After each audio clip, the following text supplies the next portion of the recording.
What's going on, guys? In today's video, we're going to be going over my predictions for the UFC fight night Manel Kape versus Almabaev. This one's going to be pretty quick, a lot shorter than most of my other videos because I'm not feeling too well. I'm feeling a little bit sick, as you can probably hear in my voice. So this is going to be a quicker video, but hopefully you guys still enjoy. Let's move on to the first fight. First fight of the card, Montana De La Rosa versus Luana Carolina. I'm going with Luana Carolina by decision. Not really much to say about this fight. I just think Carolina is the better fighter, and she has more to prove. So yeah, Luana Carolina, I'm going with her to win by decision. Let's move on to the next fight. Charles Johnson versus Ramazan Tamirov. I'm going to go with Charles Johnson as an underdog. He's a very slight underdog, but still an underdog, so I am going to be taking that pick. I just feel like Charles Johnson's length and his volume on the feet and his height and reach is just going to be too much for Ramazan. Ramazan has a very short reach. He's a very stocky guy. A lot of KO power, but I don't know if he's going to be able to land clean to KO Charles Johnson. That's a very difficult task, especially in only your second fight in the UFC. So yeah, I don't know. I feel like Charles Johnson's going to be too much. More experience. He's fought way higher level competition, way more proven. And yeah, Charles Johnson, man, he's on a bit of a streak, and I think he's going to continue it. Give me Charles Johnson as an underdog by decision. Let's move on to the next fight. Andrea Lee versus JJ Aldrich. I'm going to go with JJ Aldrich by decision. I don't know. She's just been way more consistent recently. Andrea Lee is on a 5-fight losing streak. None by finish, so not too bad. It's all decisions, but still a 5-fight losing streak. And Aldrich, she is coming off that loss to Veronica Hardy, but before that, she won 2 in a row. Montana De La Rosa, Liang Na. Before that, lost a few, but then she was on a bit of a streak before that. She's just been way more consistent than Andrea Lee, and I just think she's the better fighter, and I think she's going to win this one by decision. Yeah, let's move on to the next fight. Also, real quick before we continue, let me know what you guys think about the new layout in the comments down below. I don't know. I thought I'd try something new. I just used the pictures from Tapology, and I don't know. I kind of like it. You can see the records, their rankings. You can see the bout number. So I don't know. I think it's a cool switch up. I don't know. I just had to try something a little bit different. But let me know if you guys like the older one better. I'll go back to the older one. But if not, I can continue with this one. But yeah, anyways, Lucas Almeida versus Danny Silva. I'm going Danny Silva here. He's the easy pick. Um, I I put him just shy of a lock because there's always that chance, but I don't know, man. I do think Danny Silva's gonna get this one done.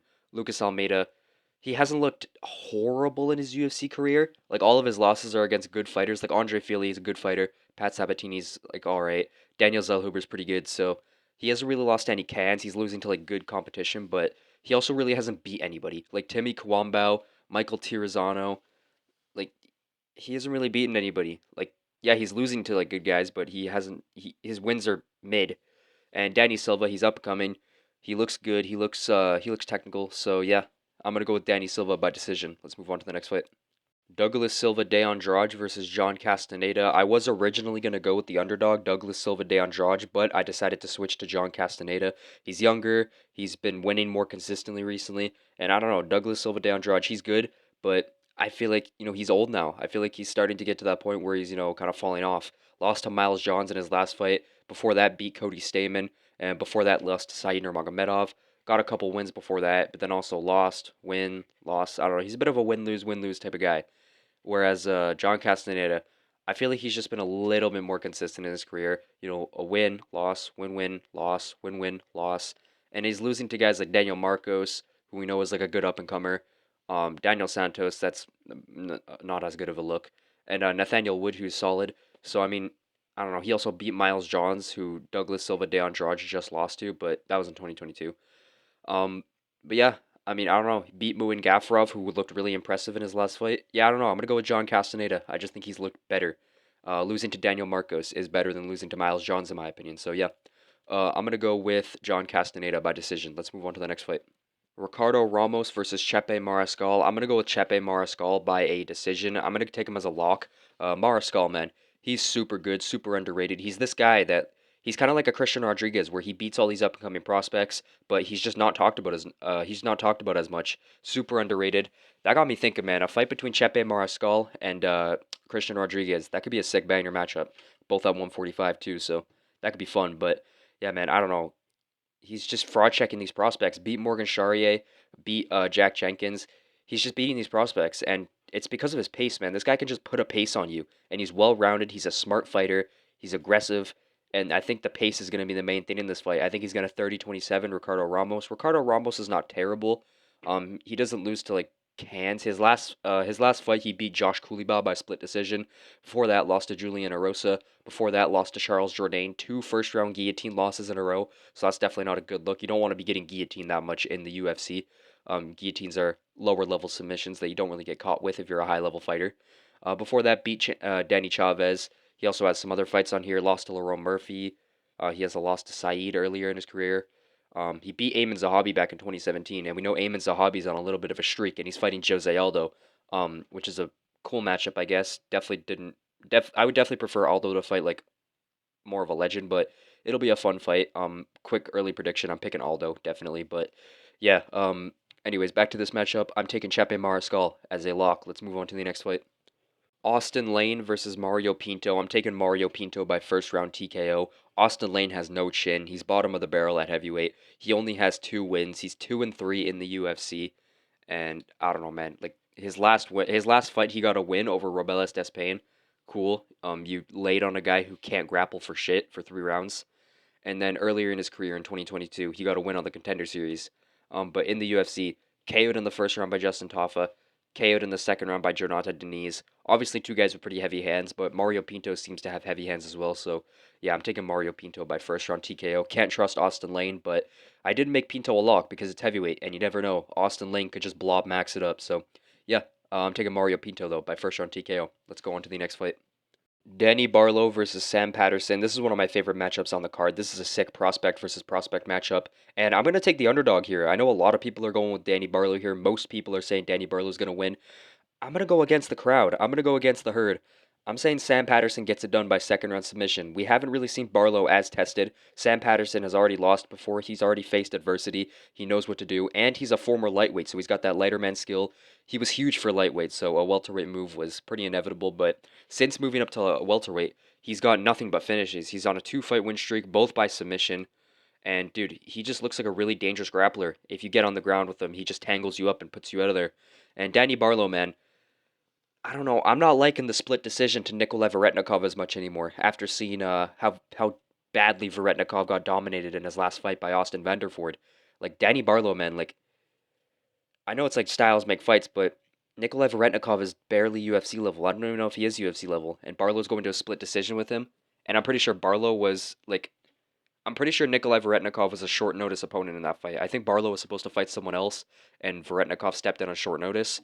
And I'm pretty sure Barlow missed weight as well. I could be completely wrong. I might be misremembering, but that's just what I remember. Um, and yeah, I don't know, man. Danny Barlow, he does hit pretty hard, and we have seen Patterson get knocked out, but that's at lightweight when he's draining himself. He's not going to be draining himself as much here. He's a great grappler, dangerous submission artist, and I don't know. I think he's gonna beat Danny Barlow by second round submission. I reckon maybe first round Barlow kind of pieces him up on the feet, maybe hurts him at some point. Second round, they get into some sort of clinch exchange. They end up on the ground, and Patterson finds a way to lock up a submission. Danny Barlow, he's good, man, but like he hasn't impressed me that much. Like split decision to Nikolai Varetnikov, that didn't seem as bad at the time, but now after the Austin Vanderford fight, Nikolai Varetnikov isn't really seen as anybody that's good. So you don't really want to be going to a split decision with him. And then before that, KO Josh Quinlan. Josh Quinlan's a cool fighter. I like him. He's fun, but he's not good. He's lost like almost all of his UFC fights. And then like before that, on the Contender Series, KO'd a guy named Raheem Forrest, who is like he's a nobody. So like I don't know, man. This is gonna be a good test for both these guys, but I am gonna go with Sam Patterson as the underdog. I got a great underdog pick on the last card. I picked Simone. I picked Ricky Simone over Javid Basharat. Most people were picking Basharat. I went with Simone. So maybe I can do something similar here, where most people are picking Barlow, and I go with Patterson, and he gets it done. But yeah, man, I'm gonna go with Sam Patterson. Lighter man skill, dangerous on the ground, more tested than Danny Barlow. Has faced adversity before. Yeah, all signs lead to Sam Patterson winning this, but could be completely wrong. Definitely a close fight. Could definitely see a Danny Barlow KO. But yeah, Sam Patterson. Let's go on to the next fight. William Gomes versus Hyder Emil. Fun prospect versus prospect matchup once again. This card is filled with fun matchups. I'm telling you guys right now, this is going to be a fun card. I know on paper it looks kind of mid, but trust me, this is going to be a fun card. And if I wasn't sick, I'd be making a much longer video on some of these cards. But yeah, man, I'm going to go with William Gomes by decision as a lock. Hyder Emil's good, but I don't think he's as good as his record suggests. He's a brawler. He likes throwing hands.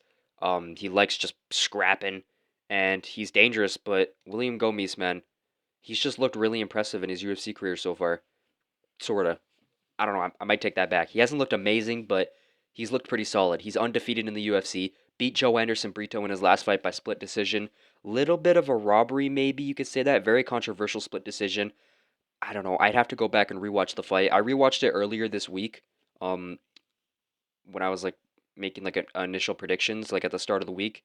But I'm not gonna lie, bro. Like the fight like is completely gone from my memory. Like I just completely forget most of the key moments. So I'd have to go back and rewatch it. But just from what I remember, I don't mind a Gomes decision. Like I just don't. So yeah, William Gomes. I'm gonna take him as a lock over Hyder Emil. I think Hyder Emil gets his first loss on Saturday. So yeah, let's move on to the next fight. Nasrat Haqparast versus Esteban Ribovics. I'm going to be going with Esteban Ribovics via a third round TKO. I'm picking him as a lock. Maybe I'm just glazing a little too hard. Esteban Ribovics is my favorite prospect in the entire UFC, not just the lightweight division. The entire UFC of prospects, Esteban Ribovics is my favorite. I'm really high on this guy. He seems very, very dangerous, very, very skilled. He put on a fight of the year in his last fight against Daniel Zellhuber. Looked super impressive. His inside boxing looked great. Rocked Zellhuber a bunch. And yeah, fight of the year. And then before that, smoked Terrence McKinney in 30 seconds with a nasty head kick, put him out cold up against the fence. That was really nasty as well. He does have one loss in the UFC to Loic Rozdabov, which isn't the best look. Rozdabov's not terrible, but not elite. So, not the best look, but not like a terrible look. And other than that, he's looked really good in his UFC career. Nasrat Haqparast, he is on a bit of a streak, 4-fight win streak. He beat Jared Gordon in his last fight. You could argue that was a bit of a robbery. You could argue Jared Gordon should have won that. Like that's what I've noticed with Jared Gordon, by the way. Like he's in a lot of robberies these days, but yeah, man, you could argue that was a robbery. Before that, KO'd Jamie Malarkey. Before that, beat Landon Quinones. Before that, beat John Makdessi. So I mean, he is on a bit of a streak, even though you could argue that the Jared Gordon fight was a robbery. And then before that, man, like he has some losses on his resume.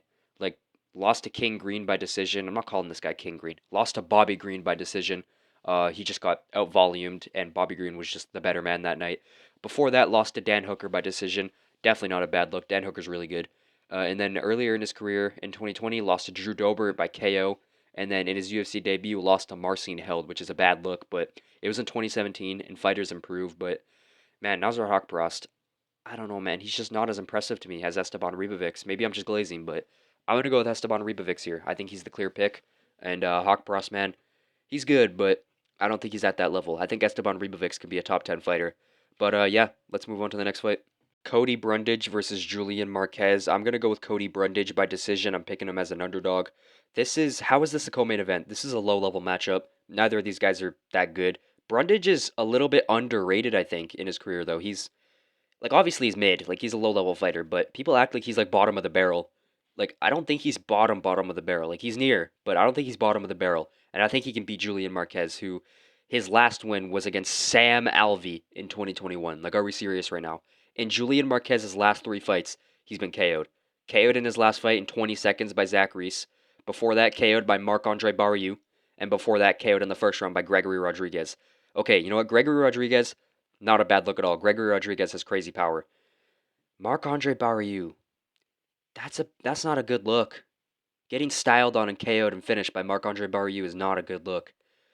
And then Zachary Reese KOing you in 20 seconds. Like, I know Zachary Reese is dangerous, but like 20 seconds against Zachary Reese, I don't know, man. Julian Marquez has just not been impressive in his career. 3-fight losing streak, all by KO. I would not be surprised if Brundage got a finish, but I don't know. Can't trust that, so gotta pick Brundage by decision. Not gonna take it as a lock because, like I said, Brundage is a very hit or miss fighter, but like, I don't know. Literally, just the fact that he like did kinda okay in the first round against Bo Nickel, even though I don't think Bo Nickel's very good. Even though he did kind of okay in the first round against Bo Nickel, I think that's enough tell to make me pick him in this fight against Julian Marquez, who is just not good. And his last one was in 2021 against Sam Alvey, who is like a gym teacher and is on like a 500 million fight losing streak. So yeah, man, I'm taking Brundage by decision. Let's move on to the main event. Main event, Manel Kape versus Asu Almabaev. I was super excited for the original matchup, Manel Kape versus Brendan Royval. Brendan Royval is one of my favorite fighters in the UFC, and I was just super excited for that matchup. That was going to be a sick fight. This is still a good fight, though, man. Almabaev, he's not, like, he's good. Don't get me wrong, he's good, but I don't think he's ready for Manel Kape, especially on short notice. Like, Manel Kape is a completely different matchup to anybody that Almabaev has fought. Like, Almabaev's last fight was against Mateus Nicolau, and then before that beat Jose Johnson, and before that beat CJ Vergara, and before that beat O'Day Osborne. None of these guys are near Manel Kopp level. Like, Manel Kopp looked so impressive in his last fight. It's almost impossible to pick against him in this one. I say that, but then I make the odds close, which the main reason for that is Asu Almabaev is a grappler. And after the Muhammad Makaya fight, Manel Kopp's grappling defense kind of scares me a little bit. It kind of scares me a little bit. Even though he didn't really get controlled that long, he didn't get taken down like crazy. It still worries me. I don't know why I'm worried about it. Muhammad Makaya is an elite level grappler. Asamoah Mabaya is probably not nearly as good as Muhammad Makayev in the grappling, but I don't know. There's always that worry. I was originally gonna go with Kopp by finish, but I don't know. Almabaev seems like one of those guys that's just hard to put away. So I'm gonna go Kopp by decision. I think Almabaev can win 2 rounds though. I think it's gonna be a very fun fight. Super excited for this one. Love watching Manel Kopp fight. When he's on, he's on. He puts on a great performance. Super fast. I think he's gonna be too fast on the feet for Almabaev. I think that's gonna be the issue. Almabaev is gonna be at such a striking disadvantage. Manel Kopp is just way higher level on the feet than anybody else Almabaev has fought. It's going to be overwhelming for Almabaev to be in there with Manel Kopp. The experience plus the experience of Manel Kopp. Yeah, man, I gotta go with Manel Kopp here. I think he's the pick. So yeah, hope you guys enjoyed this video. Leave a comment. Let me know what you guys think about the card, and I'll see you guys in the next one. Peace.